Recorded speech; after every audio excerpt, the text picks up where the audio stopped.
Hello, and welcome to episode 35 of the Tavern Chat Podcast. I am your host, Eric Tenkar, your bartender in the OSR, the main proprietor at Tenkar's Tavern, the blog.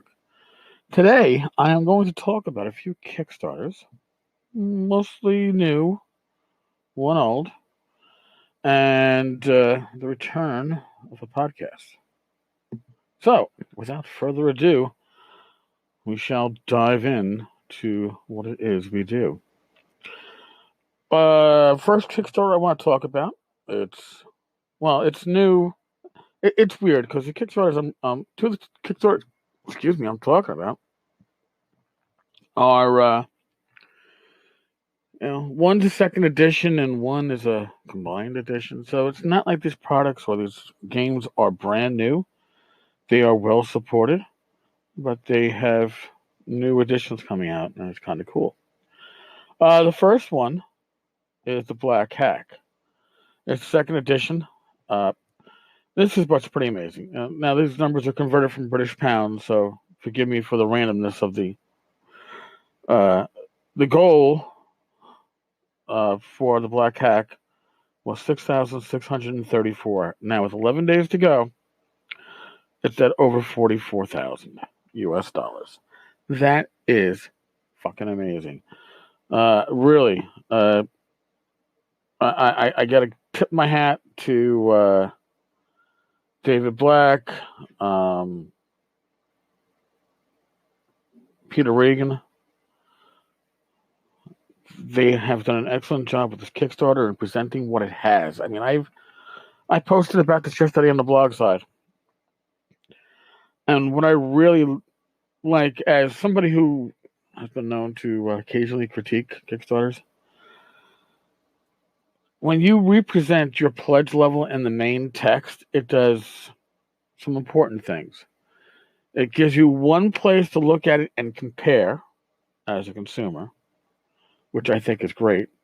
As a blogger, as somebody who likes to report on this, you can't copy and paste the support levels on the right-hand side. You can take screenshots of them, but you can't copy and paste the text.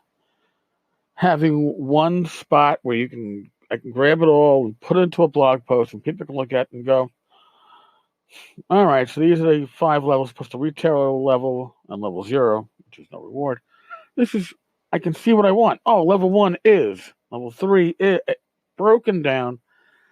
That's really sweet. That's really important, and people overlook that. You say, well, I already have it on the right-hand side. You do, but when people can look at it and easily grab it, I'm not talking about the projects that require a fucking spreadsheet. All right? At that point, I think we've gone overboard, and maybe you need to simplify things. Because if you got a spreadsheet out, then I feel like I'm working again, and I don't want to be working again. This is my job now. I like this. All right, second one I want to talk about, Advanced Labyrinth Lord. Now, there was a comment on the blog side that this is not a new game. It isn't a new game. Well, to be honest, there are very few new games out there. Most of them are built on influencers prior to them. But Advanced Labyrinth Lord, if you wanted to play Advanced Edition Companion, you needed the Labyrinth Lord book and you needed the Advanced Edition Companion book. And the two, while they worked well together, were separate books. This seamlessly puts them together into one book. So, in a way, it's like your Labyrinth Lord taken to level 11. Yeah, it's a Spinal Tap reference. I'm sorry. I have to make that once in a while, because everybody loves good Spinal Tap references. But in any case, I think it's really good. I love the assortment of covers that you can choose from. It's just Dan Proctor puts out good stuff. Labyrinth Lord is right up there with Swords and Wizardry as probably the two OSR games that are most used, the rule sets at least, to power third-party products in the OSR. And that is based upon the strength of the writing of the rules and the clarity. And combining these two together, well, it really isn't, the core Labyrinth Lord rules and the Advanced Edition companion rules into Advanced Labyrinth Lord, I think is a pretty good idea, and it's probably one that is well overlooked already. Or what am I? I'm going to random. It's something that's well overdue. How about that? There we go. I know. I'm putting this up a little bit earlier in the morning because I got a doctor's appointment and I got to get out too. And I thought having some Diet Coke with caffeine would get me going, and I haven't had the hairballs this morning, but it hasn't quite done what I thought it would. Oh well. And last but not least, and I've touched on this before, both on the blog, and I think I gave it a mention here at the tavern real quickly.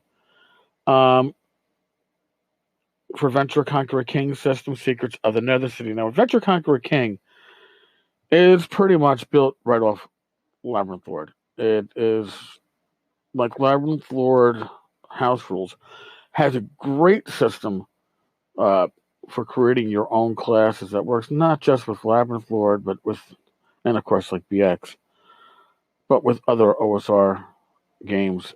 Really, some solid stuff. I ran Axe for about a year when I came back to gaming, and the mantle of the GM was handed to me after a little bit of the D&D Next playtesting, which burned out our GM. Yeah, I had a lot of fun running Axe. But in any case, Secrets of Another City, it is, I want to call it a mega dungeon. They are calling it a kilo dungeon because it's smaller than a mega but larger than a regular. All right, I still think it's mega. In any case, those are 3 current OSR Kickstarters that are out there. Now, to touch on a Kickstarter that is not OSR, long in the fucking tooth, and I'm still. This Kickstarter had funded before I got married, so it funded, I think, in the summer of 2011. Rich and I got married in November of 2011. This was supposed to be completed by December of 2011. So we are 6.5 years past completion date, I guess. In any case, Gareth Sharker, the man behind this, he's kind of rebooted the system. Whatever system he was basing his game on prior, he's now gone to OpenD6. I happen to like OpenD6. It's the child of the Star Wars D6 game, West End Games, and it's a good system. It's a solid system, and for something like Western, classic American Old West / Asian martial arts mystic RPG, I think that the OpenD6 system will work. That was his change to get himself ready to get this game out, and now he's doing more or less weekly updates on this via Kickstarter. One comment I have to make, and I'd apologize to Gareth for this, but no. He always has a reason why stuff isn't happening. So he held the update off until Monday, as opposed to, I guess, I don't know, Sunday. I don't know when he normally puts it up. I haven't been paying that much attention. Last week was a week of family obligations that kept me pretty busy. My birthday was midweek. Father's Day was yesterday. And unfortunately, early in the week, we had to put our old lady cat to sleep. She was our last remaining pet. I'm going to interject at this point. Okay, I'm a pet lover. I have a dog. I have a cat. We got 2 cats downstairs with my parents and a bird. Love them all. Love them to pieces. Gareth's pets have been maybe aside from Concrud, his greatest deterrent to actually putting this product out on time, according to him. They've popped up repeated times as an excuse as to why progress hasn't been made or whatever. Listen, at 6.5 years, there are no more fucking excuses. Okay, and I've been very silent about this since he made his announcement that he was re-energized and rebooted. But enough. So work continues. Now that all that is behind me, I have nothing ahead but getting this done well, except for the World Cup. I've learned how to multitask when matches are on. No, the reality is something will come up. And for most people, that is just life. For Gareth, it is a series of excuses. So I expect some other excuse in the next week or two as to why nothing is out. It's getting tiresome.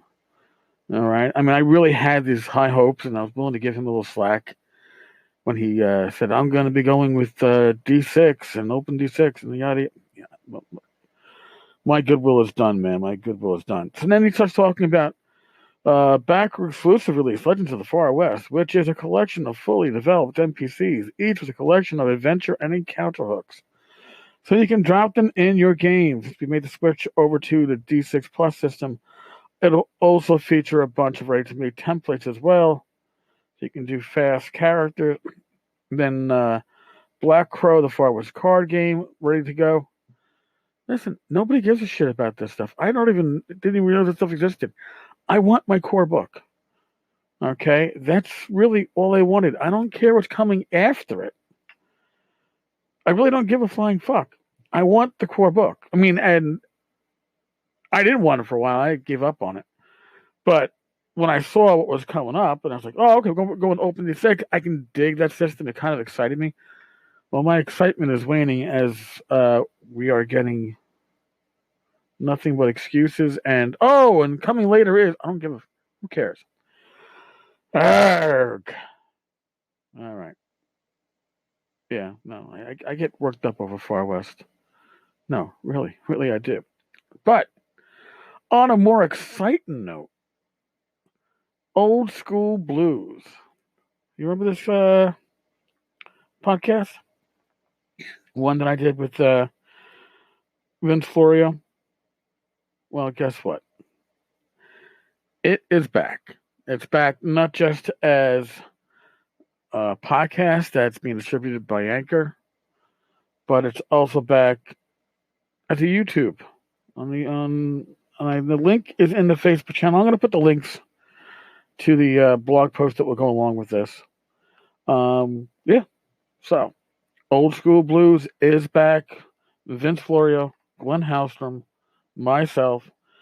We are going to talk old school gaming.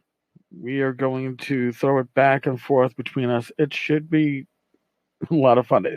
We recorded the first new episode 11, on Monday. It would have been last Friday, but my computer issues prevented that from happening. So, join us. We talk about North Texas RPG Con 2018 and our times and tribulations. So, yeah, you're going to see, look at that, another podcast to listen to. We do it all for you. Yes, we do. All right, folks, thank you for joining me. Later on this week, I should have an interview with a Kickstarter creator. Hopefully on Friday, so maybe up on Saturday. We'll see. If it's long, it may be up in multiple parts. Again, we'll see. But stay safe. God bless. May your dice roll well. And I'll talk to you tomorrow. Later, folks.